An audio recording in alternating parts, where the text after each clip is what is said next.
Hey y'all, welcome back to Red at the Wire. Well, today we're going to be looking at the late pick 5 for Friday's card at Belmont. So let's take a look at the sequence.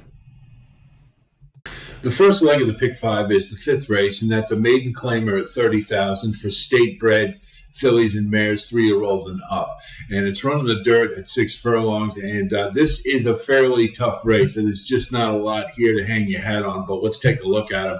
Number 1 is Scherzer, a first-time starter. Ray Handel is a good trainer, but not very good with first-timers. You look at the tab, and there's a couple of gaps in it, so that gives you pause as to wondering whether this one's all the way tuned up and maybe needs a race.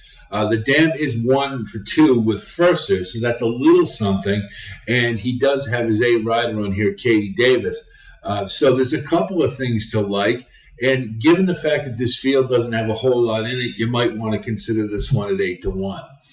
Alice Cramden, I'm really stunned that this one is the 3-1. Is at 3-1. The connections are excellent. Arad Ortiz and the Irons, that probably has something to do with it. And this one's owned by Gold Square, who also owns Instant Coffee, amongst others. The big red flag is the fact that this one went for $200,000 at the Keeneland September sale and has now dropped to $30,000. So they're willing to part with this one and take a big loss. So that ought to say something.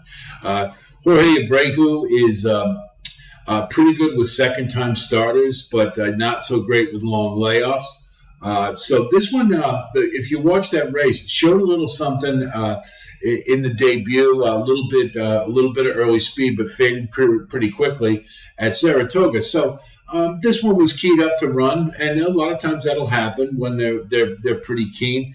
Now, if you do look at the tab, it does have some gaps in it, but there's some nice. The last couple of works show some pretty good speed. So claiming horses not all the way. You don't always get that steady work tab. So maybe this one has something to offer. Did race against Gambling Girl last time, who just finished second in the Oaks. And that's probably lends itself to why this one's getting short odds. In this field, I mean, I guess this one would be one you'd want to think about using. There are some things to like, but it's there's a lot not to like too. Special Pal is another firster from Chris Englehart, who is not the greatest of first time starter trainers. He's okay, but the dam here is 0 for 12 with firsters. And Chris Englehart is 2 for 20 in this spot. You see some gaps in the tab, and that tells me that maybe this one needs a race as well. So I'm not overly excited about this one's prospects. At 12-1, you do get you get a decent price, but I'll probably want to wait one. Wine Goddess is 0 for 11. That's enough for me. I don't see much in the way of competitiveness. Did finish third last time in the slop, but that seems to be the ceiling. I mean, it hasn't got a second way back in December, but has run a lot at the state-bred maiden claiming level with little or no impact. So to me, I can't endorse this one.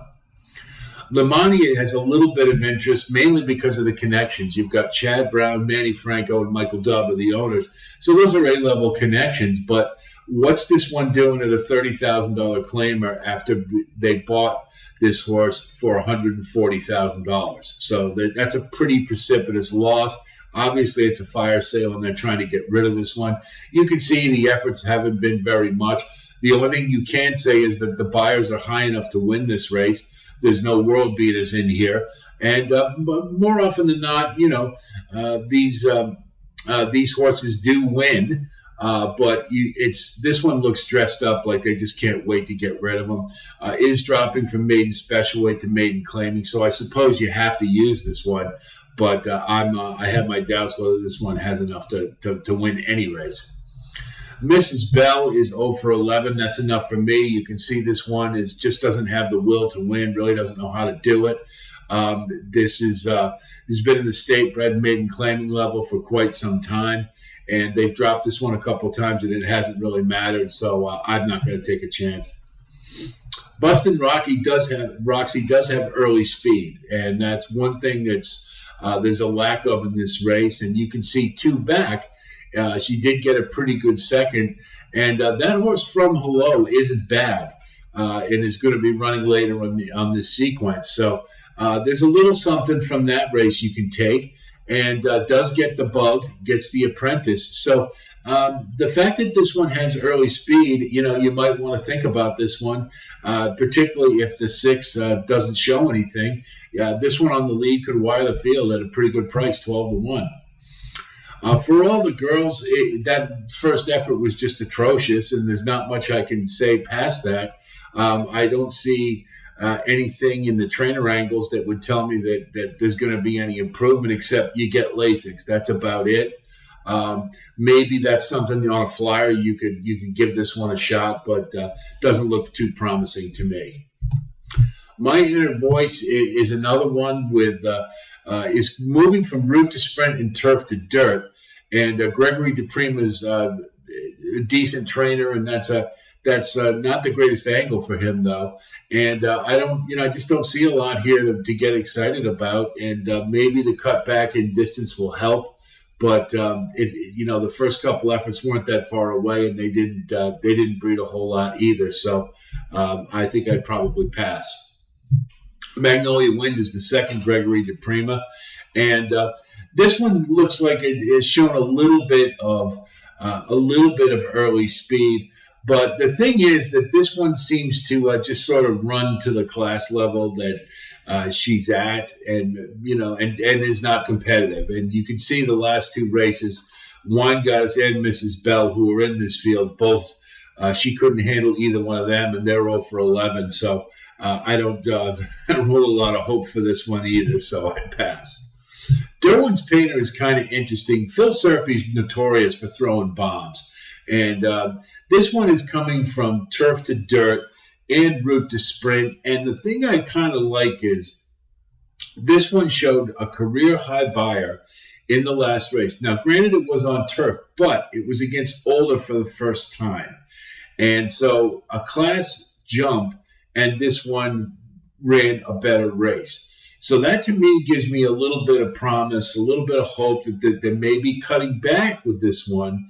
That might get an effort that is worthy of being a win candidate. So you're getting blinkers, and I think they're expecting something a little better. And at 20-1 in this field, I think why not take a shot?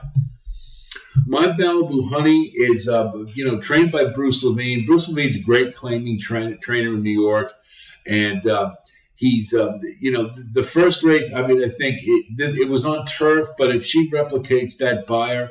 With the class relief here, I mean, I think this one is a pretty good win candidate. It's going from maiden special weight to maiden claiming, so you get class relief. The only thing that concerns me a little bit is the tab seems a little light for works, but I think this one probably, if it can get up near the lead a little better, has a really good chance. So I think my Malibu Honey is one I would certainly use. The second leg is the 6th race at Belmont. It's an optional claimer for 62,000 N2X, non-winners of 3 lifetime. And it's for 3-year-olds and up, fillies and mares, and it's run on the dirt at 6 furlongs. Number 1 is customer experience. Really, more than anything else, what struck me is the jump in class. This is pretty significant from a 40,000 claimer up to 62.5. And the fact that this one is up for a tag in an optional claimer is also something that's a little bit of a concern. You do get Flavian Pratt aboard, and this trainer is pretty good first off the claim, and this one's had a bit of a freshening. And the last couple of works show that this one's probably in pretty good form. However, the buyer is the last couple of buyers are a little light, and I think this one might be up against it a little bit. I would think under is probably a better bet with this one. At 8-1, you get a pretty good price, so you might consider for underneath. Can't Hurry Love is you got Florent Giroux and you got David Duggan. He's really good with the 31-60 layoff, and this one is coming into the race in excellent form, and particularly graduated the N1X allowance level. Had been in class for a little while, but looks to be on the improve, and has been steadily getting better over the course of the 4-year-old campaign. So I think this one's very logical. Likes to is going to be running up on the front end, and it gets the inside speed advantage. And at Belmont, that's a great place to be. So I think this is a logical win candidate. Lady Milagro is kind of Can't Hurry Love's rival, if you will. They've been racing, knocking heads against each other for the last couple. Can't Hurry Love most of the time gets the better of it, but not last time. It was Lady Milagro, and I guess I don't think Can't Hurry Love was in it, but nonetheless. This one's pretty decent. This is a need to lead type. This one absolutely has to have it, which is maybe makes a little bit of a difference. And you got a Rod Ortiz aboard. I think that just the buyers look a little light, and you've had some real sudden improvement over the last couple.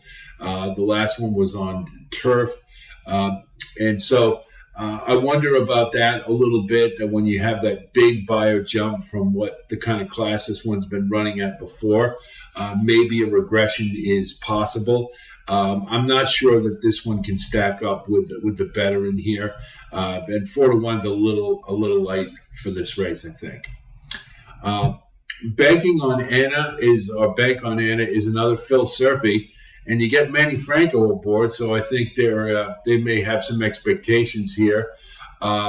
Is coming off a fairly substantial layoff, and this would be the 4-year-old debut. So anything's possible, and this one could very well spring a nice effort here. You can see you go back a couple, and this one's been running in some state-bred stakes races, and the Union Avenue actually won. So there's some talent here. It's been a little on the light side buyer-wise, save for the Union Avenue. But again, debuting at 4, I think it's logical that this one will run a pretty good effort.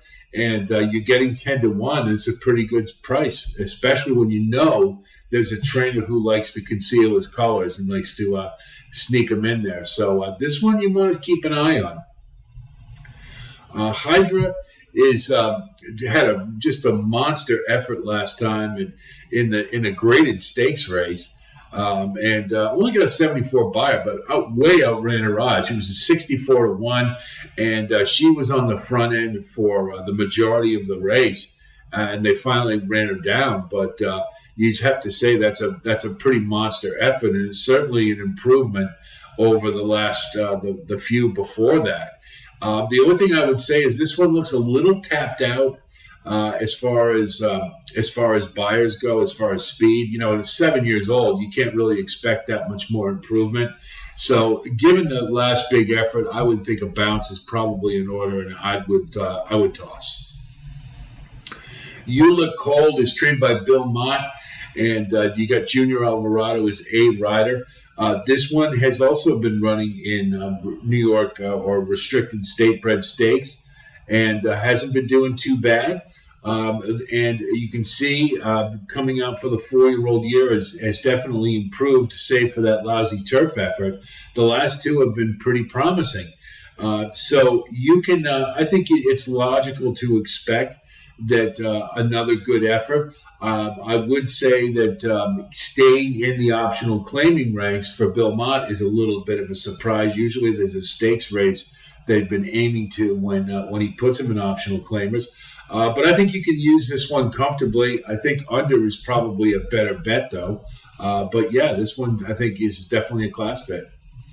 Rosebud is another Belmont, and he's got Jose Ortiz aboard. I think this one has more potential in some respects. The only thing that's a little troubling is if you see the 2- and 3-year-old efforts.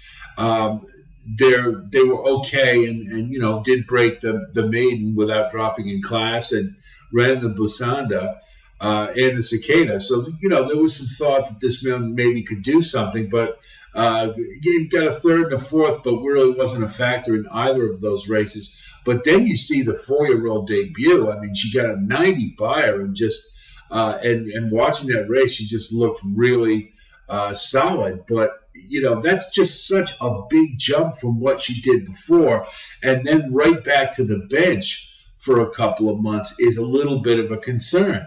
I think you got to use this one. I don't see any way around it, but I'd be a little tentative with it just because after that, a big effort like that and right to the bench is kind of a red flag. So, but there's some other horses that particularly Can't Hurry Love that I think might be a little bit better bet. The third leg of the late pick 5 is the 7th race at Belmont, and it is a starter allowance for 3-year-olds and up, fillies and mares, and it's run on the inner turf at 1 1/16. And once again, we want to take a look and see it's more of a turn and a half as opposed to 2 turns, as it does start on a turn. So horses to the inside with any early speed have a little bit of an advantage tactically. Number 1 is Don't Mess with Tess. Mike Maker trains, you get a Rod Ortiz aboard, and they're a really potent combination when they hook up. So you got to like that right away. The last effort this one had was a Gulfstream on the synthetic and had all kinds of trouble. Got checked right at the break and then had trouble and in the stretch found some traffic and still found a way to close really solidly. Now, this was on synthetic, but if she runs back to that on turf, that's a really... I think that could be a winning effort here. The Mike Maker is 18% in this particular spot, but he's 0 for 9 at Belmont, so there's a little bit of cause for concern. Even money is awful short for this horse, but I like that last effort, and I think this one's is capable of running a solid one here. Synonymous is just been running at lower class levels, really. That's the big issue. And you can see all the latest dirt efforts have just been, she got a win in there at the 16,000 level, but really the rest of them won't cut it here. Going back to turf is probably what the doctor ordered, but the form is pretty bad. And if you look back at her turf form, it's halfway decent, and she did put together her career high at the N1X level. So that's something, but I think this one's I can't see enough to get excited about this one. From Hello is pretty interesting. Bruce Brown's a sneaky good trainer a lot of times, and particularly at Saratoga, he can drop one. This one was a little green in the last race, but I thought once she settled in the stretch, made a nice run. So, every start she should get rid of that greenness, be able to shrug it off. And you're getting the bug here, so there's a bit of a weight allowance. And I thought that was a pretty solid effort. And I think this one is one you definitely want to use. Freudian has not run on turf. Freud is... Her dam sire is a New York turf sire. They run on turf all day, so at the state bred level. So I'm going to assume turf's going to be fine for this one, but the pedigree is a little marginal. Form has been pretty good. You see the last two, albeit at lower class levels, where she had no problem handling either field. So this one is coming into the race in good form. So we think, let's say she spikes a little bit on buyer-wise on the turf maybe you got something here. So at 10-1, I think this one is one maybe you want to think about. Except Temptation was in against it. It was a pretty good field in the last race. She rated for most of the race and made a little bit of move and then just kind of flattened down in the stretch a little bit. If she had a little more horse, she might have won the race. But it was a key race. And the third one won the next out with an 80 buyer, and the winner got a second with an 80 buyer in the next race. So that was a pretty good race. So I would consider this one with a freshening. If she comes back to that, would be a good contender here. There isn't a whole lot of early pace in this race, so her rating along, she should be able to right behind anybody who's up on the engine and being able to make her move. So this is one maybe to think about as well. Susie Saver is really just is light buyer-wise, just really isn't good enough. I think she's just completely outclassed here, and I can't see any reason to use her. Bella Principessa is Robert Casares is a pretty good trainer. You got the Derby winning jockey, Javier Castellano, aboard. But this one's form is really suspect. The last race in particular was pretty weak, and that's the same one that produced From Hello, who we just talked about. So I don't think this one is coming into the race in pretty good form, and really the buyers are pretty light on turf and running at 7 furlongs and sprints. It's been in the starter allowance level for quite some time, so not going to cut it. Wouldn't use. Lady of Thoroton just has way too much to do late. You see, she just breaks extremely slow and takes an awful long time to get going. And she was in that race with From Hello as well. And she just, you look at the notes and it's just off a beat slow, off slow, rank, sluggish. So she's her own worst enemy. I wouldn't bother with her. Divine Wine is it is pretty light in the buyer department as well. But I will say this, Gustavo Rodriguez is 1 for 2 with dirt to turf and sprint to route at the same time. And it looks like they're trying to get this one going again by moving back to turf because the dirt form just hasn't been there for quite some time. Broke her maiden on dirt, but then really hasn't factored very well against winners. I don't think this one is one that you really want to think about using, but there's a potential they might try to send this one on the front end. Being by Into Mischief, I mean, this one went for $275,000, so there might be there's a little expectations there. I just don't know if this one can run up to it, but there's a little bit of interest. But I think there's others more capable. Frosty Invasion is by Normandy Invasion, who was one of my like that horse a few years ago. This one just broke her maiden at the Maiden Claiming level, state bred. 62 buyer isn't going to cut it in this race, and that's really the sticking point for me more than anything else. So I would toss. We do have one eligible, Lola Flow, and Norm Cash is he ships them all over, and this one hasn't been seen since July. But you can see, you look at the efforts, and they were pretty good at 3.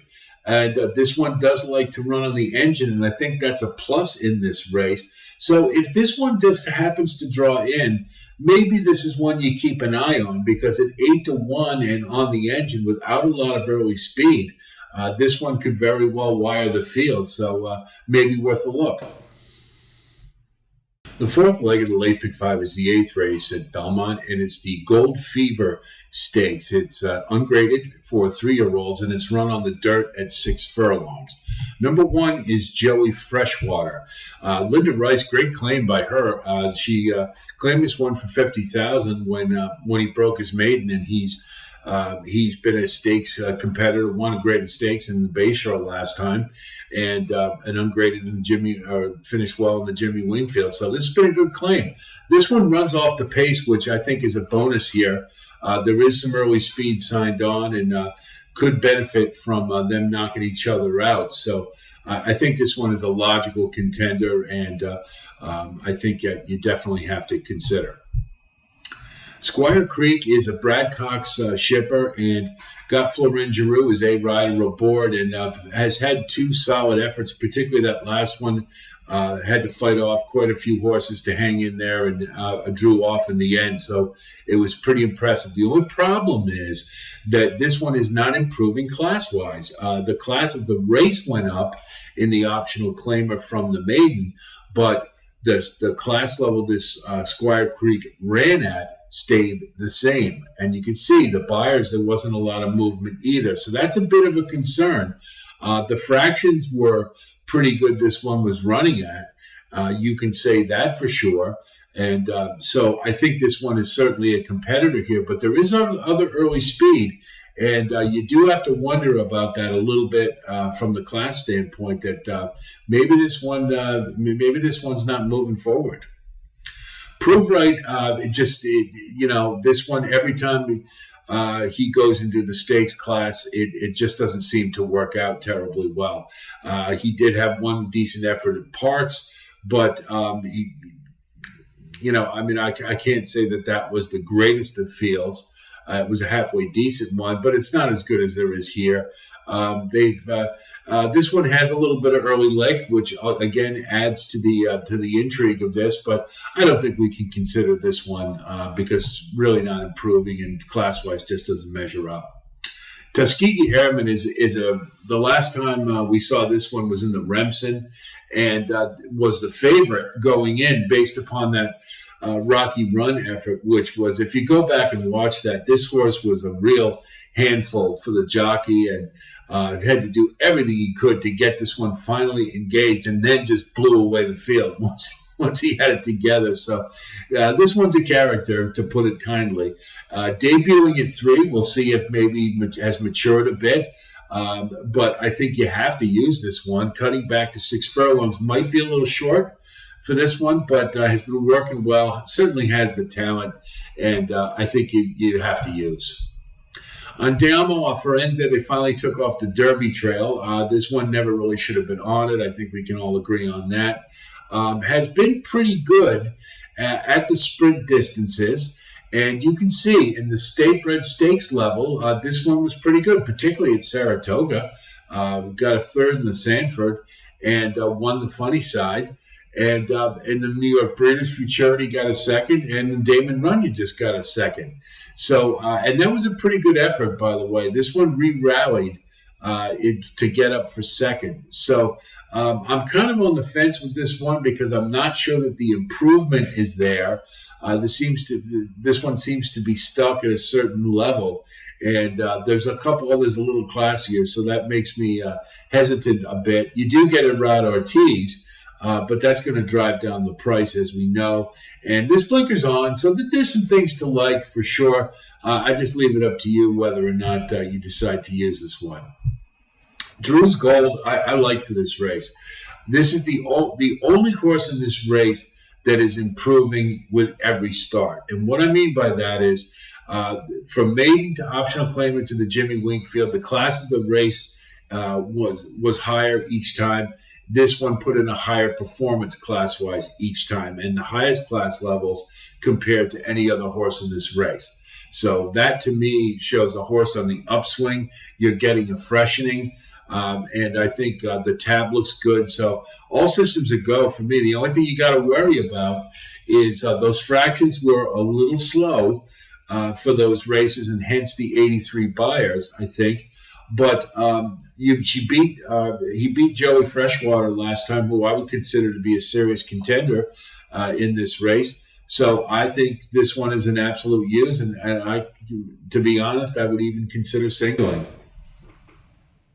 The last leg of the late pick 5 is the 9th race at Belmont, and it's a maiden special weight for fillies and mares, 3-year-olds and up. It's on the turf at 7 furlongs. And this is a pretty contentious race. This reminds me of like a Saratoga maiden. Number 1 is May Fane. Belmont trains, and this is a firster. And as we know, Belmont is okay with firsters, but not great. And the tab looks pretty decent. And Uncle Mo is a pretty good debut sire with turf sprinters, 13%. But this is a pretty tough field, and to be on the rail for your first one, I think I'll pass and wait one. Tactical Joke, this one's been was scratched out of Keeneland a couple of times, was on the also eligible list. So that gives you an idea. They were pretty anxious to get this one back on turf. The connections are pretty live. Wesley Ward, this is what he does, turf sprints. 7 furlongs, though, is a little longer than usual. But this one displayed talent in the last one, and I think it's only logical that coming off a layoff that this one is a win candidate and you absolutely have to use. Excuse me. Wonder Girl is moving from the Maiden Claiming ranks back into Maiden Special Weight, and I think that has to do with a really nice effort for a debut on turf. This one fought all the way down the stretch and really put in a nice effort. And I think it was logical that they moved this one back up to maiden special weight. That's a great class for Robert Closarch. You can see he's 36% with a 5.11 ROI, which is excellent. Also, he's 3 for 3 with horses moving from maiden claiming to maiden special weight. So that's something to think about. And you're getting 15-1 with this horse who's already displayed that really likes turf. So this is one maybe you want to think about for an overlay, but would have to take another step up, that's for sure. No show Sammy Joe. Graham Motion is not known for being good with first-time starters. He's okay. Lope de Vega is a really good first-time starter sire. He's 19% with firsters at 3. The only problem is he's 4% with turf sprints because his horses always want to go longer. He's a distance sire. So I would, though this one could definitely fire, it's possible. I think the way the trainer goes and also the fact that turf sprints isn't what this one wants to do maybe makes me wait one. You can think about a 10-1. I'd leave it up to you. I wouldn't talk you out of it if you want to use. Rubalok, I really like. This is the other Graham Motion. That last race, granted, it was on synthetic, but this one showed a lot of pluck. She had nothing but energy all the way around the track. It just looked really solid. Took over the race in the stretch and just got nipped at the wire. And so I think the cut back to 7 furlongs is definitely what the doctor ordered for this one. And we already know that she's okay on turf. So I really like this one. I think this is an absolute use. I'm glad really hasn't done terribly much running since her first effort where she finished second at Keeneland. And the last 3 have been duds for the most part. So given the field here and the fact that she's burned chalk in a couple of her races, I'm going to wait one. Dark Princess. Linda Rice is not the greatest with first-time starters on turf sprints, and she usually likes to let them have a race. So I think this one I would probably, given the depth of this field, I think there's better options. So I would wait one with this one. Love to Shop is coming off a really long layoff, and the debut effort at Saratoga wasn't bad, but it was on dirt, and stayed on a left lead the whole time, which is always a pretty bad sign, and particularly unusual for Todd Pletcher's. Obviously, he'll correct that because that's what he does. But I think moving to turf, Todd Pletcher isn't so great with that. He's 2 for 23 with first-time turf off a long layoff, so we'll wait one as well. Quiescent was in the same race as Love to Shop at Saratoga, and didn't look too bad. It was okay, but the turf debut this year was pretty good. Showed a lot of pluck. And, got the career high buyer debuting at 3, and you always like to see that. So I think that maybe you want to think about using this one. Looks like it's primed for another good move. Reflexivity is one of 2 Chad Browns in here. What a surprise. Belmont, turf, Chad Brown. Claravich Stables, Flavian Pratt, great connections. This Chad Brown is 31% in this spot with long layoffs. Horses going back to turf. So obviously that this one is a logical candidate in here. But you do see that this one really didn't do too terribly well last time and was awfully long priced for Chad Brown. So you have a little bit of hesitation here, but he's just so good with these long layoffs. It's kind of hard to ignore, and I would consider using this one. St. Benedict's Prep is another one for Chad Brown. You get Manny Franco and really good connections. He's even better with Chad Brown's even better, if that's possible, with horses first-time turfers coming off a long layoff. He's 35%. And this one didn't do too bad in the first couple of efforts. Prank and Take Charge Brianna, rest in peace. were pretty well thought of early in the year. So maybe there's some ability here. But again, this is a pretty tough race, and I'm not sure that this one would be my first choice. But you can, leave it up to you. Of the two Chad Browns, maybe I like the 11 a little better than the 10. But again, this is a pretty wide open race. So here's our ticket for the late pick 5. In the 5th, we're going to use 2, 11, and 12. In the 6th, we're going to use 2, 3, and 4. In the 7th, we're going to use 1, 3, and 4. In the 8th, we're going to use 1 and 6. And in the 9th, we're going to use 2, 5, and 11. So that's 3 times 3 is 9, times 3 is 27, times 2 is 54, times 3 is 162 with a 50-cent base. That's an $81 ticket. I think these races are pretty contentious, and it was virtually impossible to single. Maybe in the 8th, you could single the 6 if you're so inclined. Pretty tough sequence. Really no breathers in there. Maybe the stakes race you can single Drew's Gold if you're so inclined. But other than that, it's a pretty tough sequence. That maiden is a real corker. There's a lot of different ways to go, but I think that gives us a shot to take it down, and hopefully we will. We're going to have more from Belmont over the course of the spring meet, so you can always be on the lookout for every day. We'll have some kind of a sequence to play. And we're going to have our 4 elements of handicapping for the Preakness, and we'll have that coming up very soon later in the week, more than likely, so be on the lookout for that as well. Of course, if you like what you see here, please like and subscribe, and we thank you for coming by. And I'll be talking to you later on this week, and until then, be well.